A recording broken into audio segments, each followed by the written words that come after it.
안녕하십니까. 평생투자 파트너입니다. 2월 18일 월요일입니다. 오늘 방송할 내용은 짧은 시황 이야기를 하고 그 다음에 석유화학 관련한 업종의 바닥인가 라는 이야기를 좀 조심스럽게 해보고요. 그곳에 수혜주라고 하면 뭐 LG화학이나 롯데케미칼이라고 보여지는데요. 요거에 대한 이야기를 좀 하고 그 다음에 시간이 되면 회원님께서 문의하신 대보마그네틱에 대한 실적에 대한 이야기를 좀 해보겠습니다. 사실 이게 지난밤에 S&P 500을 보면 아주 강하게 상승 마감을 했거든요. 거래량을 동반하면서 항상 시간이 지나면서 항상 조금 더 깨닫는 것이지만 시장이라는 것이 항상 우리가 생각하는 것보다 조금 더 혹은 그 이상의 무언가를 항상 보여주는 것 같아요. 예를 들어서 시장이 이만큼 올라왔는데 1월과 2월 초까지 이만큼 올라왔을 때 시장에서의 가장 고민은 이 많이 하락하고 있던 종목 지수들이 글로벌 지수들이 돌아 나갈 때 어떤 요인으로 올라가는지를 사실 몰랐었던 것 같아요. 그러고 나서 시간이 지나고 나니까 어떤 업종들이 움직이는구나라고 해서 알았지만 그럼에도 걔네들이 아직은 올라가기에는 뭔가 확인될 것들이 많은데 라는 이런 우려도 좀 섞여 있거든요.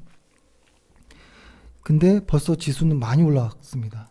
그렇다 보니 지금에 대한 어떤 고민들은 더 갈까, 횡보할까, 하락할까의 어떤 문제가 있겠지만 가장 우려하는 부분들이 1, 2월 초에 많이 올라왔는 데에 대한 우려가 가장 큰 것 같아요. 그래서 지금 시장 분위기가 요 언저리의 변동성이 좀 커지는 느낌이거든요. 이 변동성이란 것은 어떤 확신이 줄어드는 이런 모습들인 것이죠. 근데 시장이 이렇게 쭉 하락하고 있던 것이 상승과 하락, 상승과 하락 이렇게 반복되어서 갈 때 보통 이 첫 번째의 이 파동과 세 번째 파동, 다섯 번째 파동, 엘리엇으로 얘기한다면 1파, 2파, 3, 4, 5 이렇게 얘기한다면 이 첫 번째 파동, 이 현재가 가장 그러한 위치인 것 같아요. 뭐냐면 오랫도록 하락했던 것에 대한 어떤 부정적인 심리가 쉽게 변하지 않거든요. 그리고 요 구간에서는 우리가 최근에 IT 쪽의 반등에서 보면 알 수 있듯이 왜 오른지를 정확히 모르는 상태에서 오르거든요. 근데 그것도 아주 강하게 올라요. 근데 요 첫 번째 파동이 지나서 두 번째에서 요 전고점을 극복하면서 펼쳐지는 요 세 번째 파동이 가장 강하고 길다라고 이야기하는데 그 이유는 그때는 많은 사람들이 확신 매매를 하는 것 같아요. 근데 이 첫 번째 지금 현재의 모습이 확신하기에 많은 어떤 지표들이 경제 지표들이 나와 있는 것이 부정적인 것들이 많은 부분들이 섞여 있기 때문에 이 첫 번째 파동이 가장 어렵고 변동성이 크고 한 것인 것 같습니다. 근데 지금 우리의 모습은 이 언저리인 것 같아요. 만약에 미래에 이렇게 간다면 우리가 요 언저리일까? 요 언저리일까? 혹은 뭐 여기일까?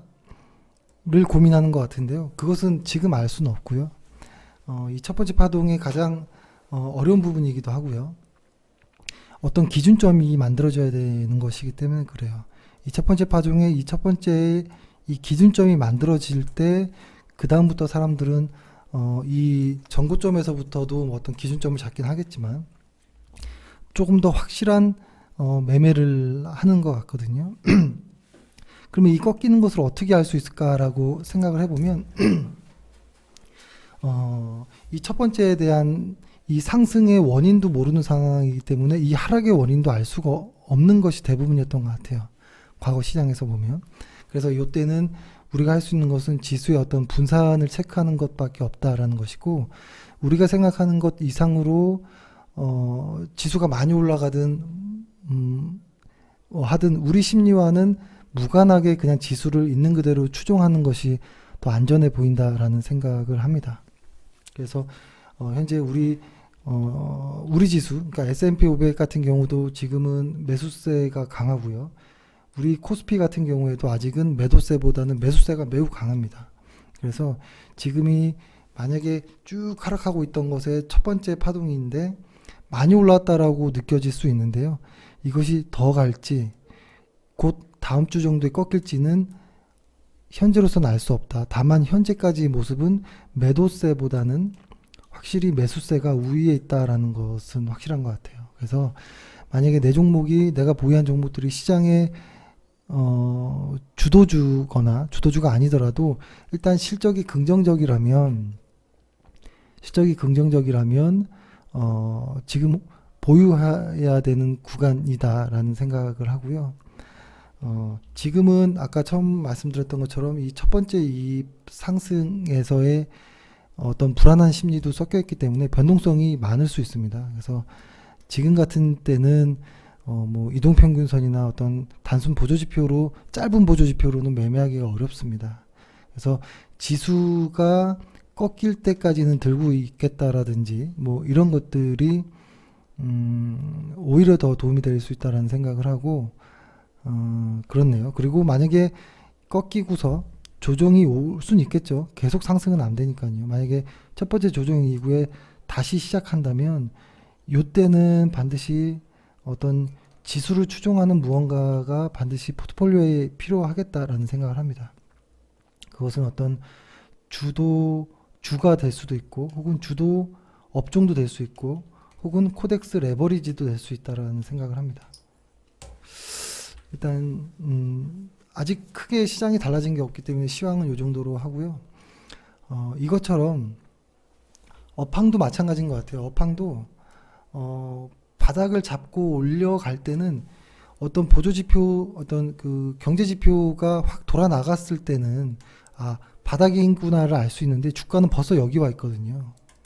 그리고 꺾일 준비를 하고 있거든요. 근데 지금이 요 정도의 위치가 아닌가라는 석유화학 업종에는, 그러니까 주가는 벌써 내려와서 올라가고 있는데요. 석유화학 업종은. 근데 어떤 이것을 설명할 수 있는 어떤 경제 지표들은 아직은 요 바닥권에서 살짝 요 정도거든요. 그래서 만약에 이것이 들어 올라갈 정도면 벌써 얘는 꺾일 준비를 하고 있을 수도 있습니다. 그래서 첫 번째 바닥 탈출할 때, 업황이 탈출할 때 변동성이 크고 하는 것이죠. 근데 다만 그래서 보통 이 첫 번째 파동에서 이게 조정이 들어가면 보통 관심을 끄게 되는데요. 관심을 끄게 되면 어느 순간 또 이만큼 와 있거든요. 그래서 이 석유화학은 이제 시작을 한다면, 업종이 바닥을 잡고 시작을 한다면 길게는 뭐 2년 이상까지도 혹은 짧게는 뭐 6개월에서 1년까지도 계속 우상향으로 보고서 대응하는 것이 어떠냐라는 생각을 하고요. 실적으로 좀 보면 이것이 뭐 맞는 추정이라고 한다면 주요 그 석유화학 업체 분기 영업이익을 예측한 것인데요. 2018년 4분기가 가장 낮은 어떤 영업이익의 국면일 것이고 앞으로는 우상향하지 않을까라는 어떤 모습을 좀 시장에서 슬슬 이야기들이 좀 나오는 것 같아요. 근데 긍정적으로 일단 보여지는데요. 이것에 대한 이유를 조금 이야기를 해보면, 뭐 종목을 하나씩 보긴 하겠지만 이야기를 해보면, 첫 번째는 여러 가지 우려가 있었는데요.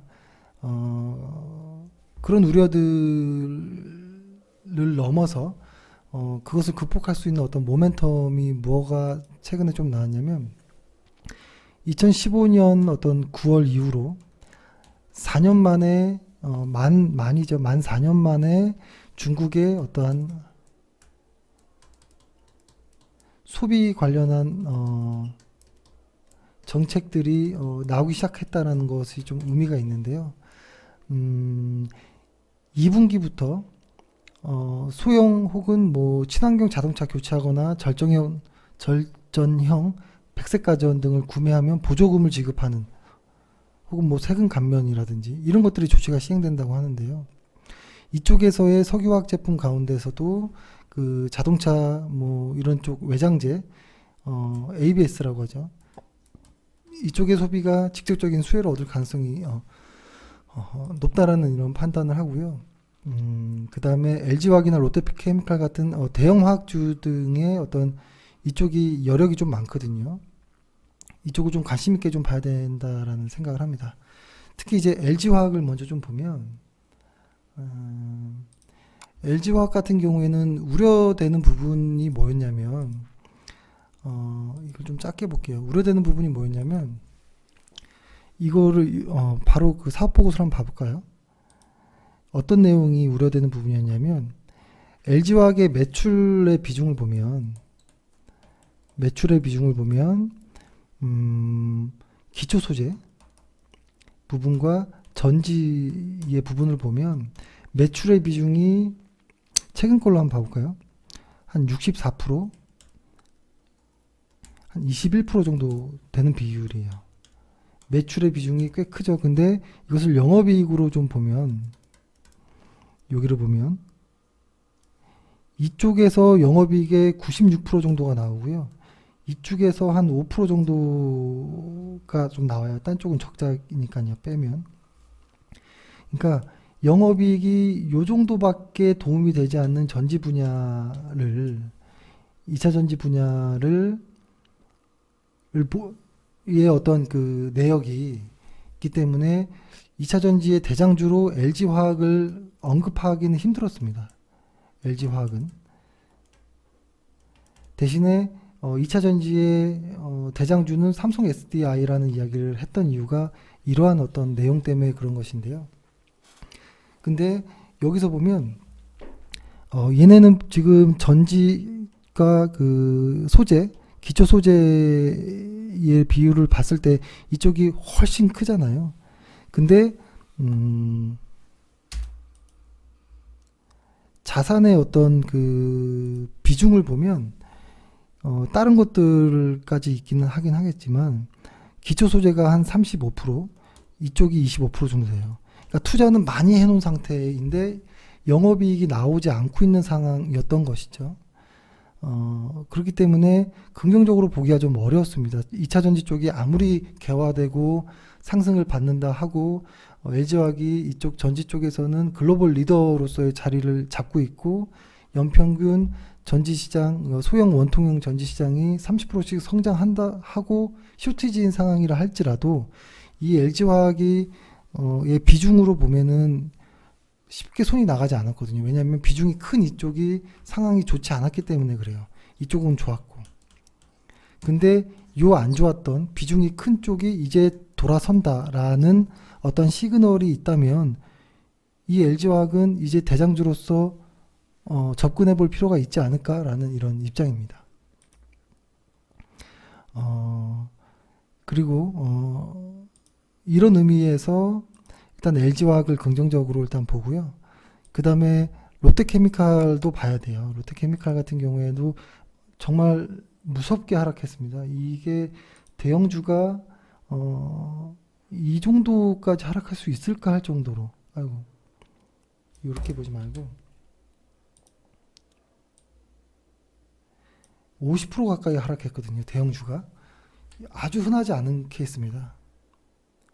대형주가 50%까지 하락하는 경우는 정말 흔하지 않아요. 과거에 많이 하락했을 때도 좀 보면 눈에 띌 때만 볼게요. 여기 당시에도 한 요 정도가 50이네요. 꼬리까지 종가로 하면 한 40% 정도. 거의 맥스네요. 그죠? 한 45%. 여긴 좀 더, 여기도 50%. 45%. 근데 최근에 또 50%. 이걸 보면, 근데 과거의 사례를 보면 그렇게 하락하면 거의 절반 이상은 회복했거든요. 항상. 대부분 회복하거나 여긴 넘어섰거나 이 회사의 어떤 PBR을 보면 롯데케미칼의 PBR을 볼게요. PBR을 봐도 현재 거의 역사적인 어떤 하단에 위치해 있습니다. 근데 업황이 돌아나간다고 한다면 분명히 반등은 가능하리라는 생각을 합니다. 네. 그래서 이 회사의 어떤 영업 이익에 대한 어떤 이야기를 좀 보면, 그러니까 아까 LG화학 같은 경우에는 영업이익이 한 2조 2천억 정도에서 2020년 정도 됐을 때는 한 3조가 넘을 것으로 파악이 되고요.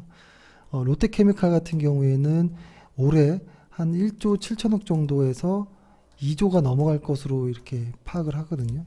이 마감된 거를 한번 보면, 아이고, 영업이익이 마감된 게 그죠? 1조 9천억 정도 더 늘게 나왔네요. 현재는. 그쵸. 아, 요렇게 됐네요.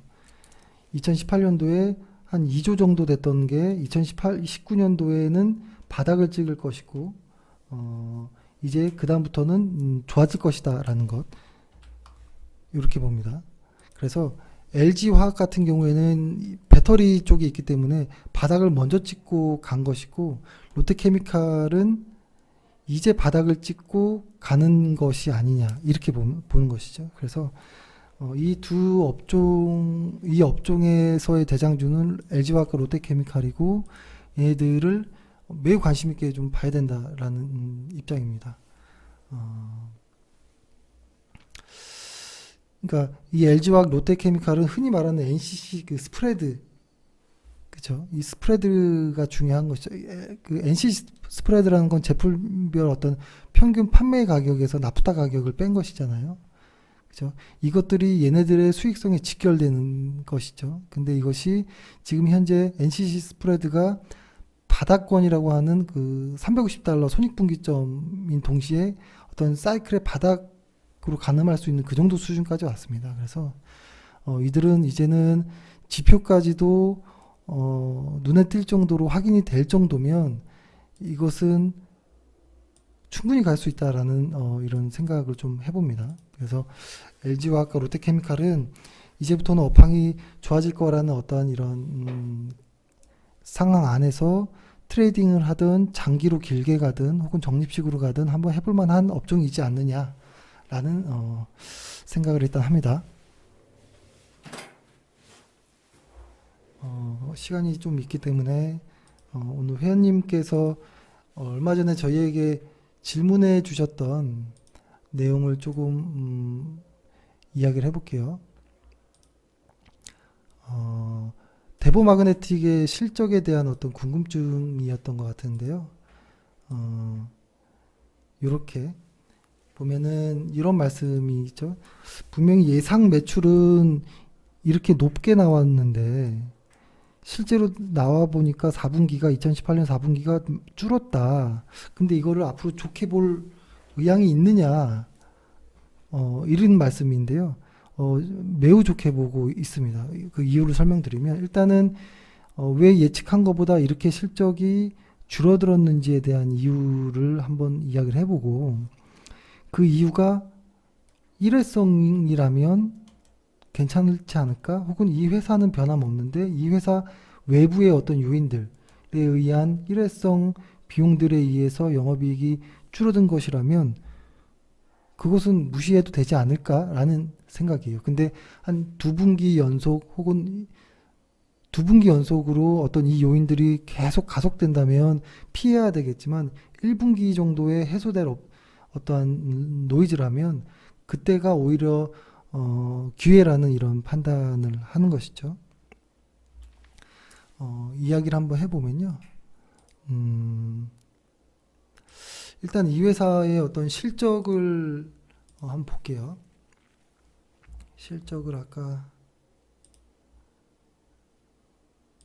실적이 이렇게 엊그제 나왔죠. 있는 그대로 한번 보는 거예요. 있는 그대로. 분명히 매출, 영업이익, 순이익 이렇게 한번 봐보세요. 매출은 분명히 늘었어요. 50%나. 근데 영업이익은 마이너스 9%. 순이익은 마이너스 1%. 이건 어떻게 받아들여야 될까라는 이런 고민이 있을 수 있는데요. 일단 영업이익률로 한번 봐보면 17년도 그리고 올해 18년도 그다음에 이제 앞으로 다가올 19년도를 보면 17년도의 영업이익은 35%가 넘었습니다. 이 회사는. 근데 이제 4분기 실적까지 더해지고 보니 얘네 회사가 영업이익이 20%대로 낮아졌다라는 거예요. 매출이 증가했는데도. 이건 뭔가 있다라는 거거든요. 근데 그것이 일회성인지 아닌지에 대한 이야기를 한번 보는 거예요. 근데 보통 이 회사가 상장을 했잖아요. 상장을 하고 나서 고물가에 따라 그 얼마나 돈이 모였느냐에 따라 좀 다를 수 있겠지만 우선 기업 공개할 때 주관사가 있잖아요. 주관사에 수수료를 줍니다. 수수료. 이것은 비용입니다. 약 한 9억 정도 준 것으로 알고 있는데요. 이걸 비용에서 공제해야 되는 것이죠. 일회성 요인인 것이죠. 그래서 만약에 얘네 영업이익에다가 9억을 더해서 다시 더해보면 계산해보면 영업이익률이 25% 정도로 나와요. 그리고 또 하나는 환율에 대한 문제가 있습니다. 환율. 왜 환율을 보냐면 특히 그것도 이제 위안화를 봐야 되는데요. 이 회사가 2017년부터 해가지고 중국의 비중이 매출 비중이 수출 비중이 40%대에서 80%대로 두 배가 높아지고 있거든요. 그러면은 위안화의 영향을 받을 수밖에 없는 것이죠. 그러니까 중국 매출이 증가했기 때문에 위안화를 볼 수밖에 없는 것인데요. 이게 뭐냐면 위안화를 한번 먼저 보기 전에 이야기를 해보면 일단 환율 변동이 있으면 그러니까 뭐라고 할까요? 일단은 수출을 하게 되면 전부 현금으로 바로 그때 받아버리는 게 아니고요. 위안화 표시 어음으로 받는 것이죠. 표시 어음. 혹은 뭐 외상 매출이라든지 이렇게 이제 받게 되는 것이고 이것이 이제 재무제표에 들어가는 것인데요. 이게 어떤 내용이냐면 위안화의 어떤 가치가 오르고 내리고에 따라서 즉 외환의 손익에 따라서 영업 외수지가 변동되는 것이거든요. 영업 외수지. 이것은 나중에 재무제표를 좀 깊게 들어가면 뭐 깊을 것까지도 없지만 뭐 아실 내용이긴 하지만 위안화 가치에 따라서 평가 손실이 달라지는 거예요. 평가 손실인 것이 평가 손실. 요 말이 중요한 것이죠. 그러면은 위안화가 얼마큼 하락했는지를 보고 계산해 보면 이게 그렇게 큰 문제는 아니었구나라고 알 수 있는데요. 위안화를 일단 보기 이전에 먼저 좀 더 설명을 해보면 볼까요? 그냥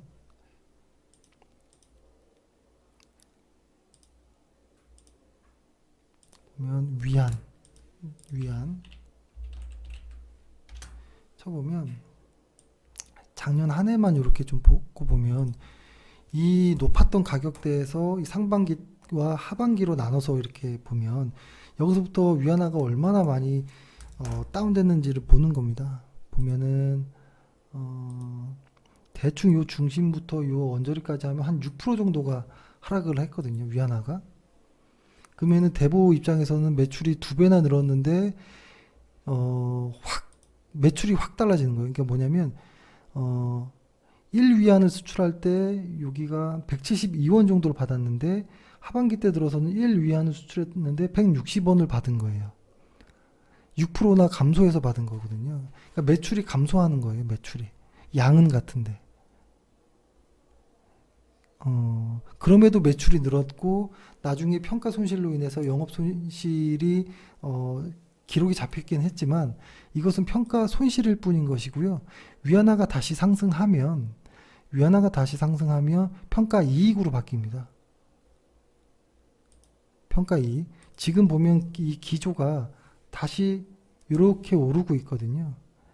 그러면은 생각해 볼게요. 이 기조가 앞으로 더 이만큼 간다면 작년 상반기, 하반기 동안 빠졌던 이 6% 정도의 평가 손실은 아무 일이 없을 것이라는 생각이 들고요. 그 다음에 일회성 비용이었던 그 수수료에 대한 거, 또 이거는 일회성이기 때문에 의미 없다라고 보여진다면 이 회사는 매출이 증가하고 있다면 의심할 이유는 없다라는 생각입니다. 이 회사의 매출은, 실적은. 그렇죠? 왜냐하면 평가손익이라는 것이 현금 흐름에는 영향을 미치지 않거든요. 그래서 뭐 조금 더 자세한 어떤 사업보고서가 나오면 확인이 되긴 하겠지만 지금으로 봐서는 전혀 문제될 거 없다라는 입장이고요. 대보마그네틱의 차트를 보면 그때 말씀드렸던 이유가 요 구간입니다. 상장하고 나서 쫙 이 추세선 따라 이렇게 하락을 했었는데 요 언저리 때 이제 보유예수 물량이 좀 쏟아짐으로 어떤 계기가 있었잖아요. 근데 확실히 이 언저리에서 바닥을 잡은 느낌인 것이고 이때는 오히려 기회가 될 수 있지 않을까라는 이 생각을 했던 것입니다. 그래서 이 언저리 구간이라면, 이 언저리 가격대라면 뭐 적립식 매매든 뭐 트레이딩이든 한번 테스트 해볼 이유가 있다라는 생각을 합니다. 이 회사는 굉장한 실적을 보유한 회사입니다. 그렇기 때문에 다만 아직은 그 보유예수 물량이 조금 더 출회될 가능성이 있기 때문에 조금 우려되는 부분도 있지만 적립식 하는 사람들에게는 전혀 문제되지 않습니다. 적립식이나 좀 길게 가는 사람들에게서는 전혀 문제될 이유가 없기 때문에 그렇고, 아직 현재로서는 그런 입장인데요. 이것이 만약에 어떠한 여태까지 파악되지 않은 어떠한 무언가의 실적에 대한 변화가 생긴다거나 이러면 의견은 달라질 수 있겠죠. 그렇기 때문에 좀 달라질 수도 있겠지만 일단 현재로는 이것이 저는 변함없고 지금으로서는 공략할 수 있다라는 위치, 좋은 회사다, 여전히 좋은 회사다라고 말씀을 드리겠습니다. 네, 일단 오늘은 이렇게 방송을 마치고요. 일단은 시장을 우리가 우리 심리대로 따라가지 말고요. 있는 그대로 시장만 보고 우리 심리를 제거하고 그냥 시장을 보는 게 어떤가라는 생각을 합니다. 예. 그리고 하락 대비해서 피보나치로 뭐 50%를 만회했든 뭐 382를 만회했든 어떤 비율 이런 것들도 있고, 지수의 수급 그리고 매도자들이 우위가 오기 전까지는 매수자들이 우위인 상황에서는 그냥 흐름대로 따라가는 것이 맞다라는 생각을 합니다. 그리고 오늘 관심 있게 봤던 종목들이 여러 가지가 있는데요. 오전에 파마리서치에 대한 글을 쓰고 있는데 갑자기 급등을 해서 이거는 이제 조금 애매해졌고요. 뭐 메디톡스라든지 같은 화학 쪽에서도 이제 송원산업도 관심 업종이고요. 뭐 미넨지라든지 좀 관심 업종들이 있습니다. 최근에 좋은 회사들이 조금 반등을 확실히 좀 주는 모습들이 나오긴 하는데요. 이것이 중형주, 대형주 꼭 한쪽으로 치우쳐서 가지는 않을 거라는 생각합니다. 왔다 갔다 해서 전체적으로 갈 거라는 생각을 일단은 하고 있습니다. 그래서 일단은 심리를 좀 제거하고 뉴스보다도 지수를 우선으로 해서 좀 봤으면 하는 입장입니다. 예, 오늘 하루 고생 많으셨습니다.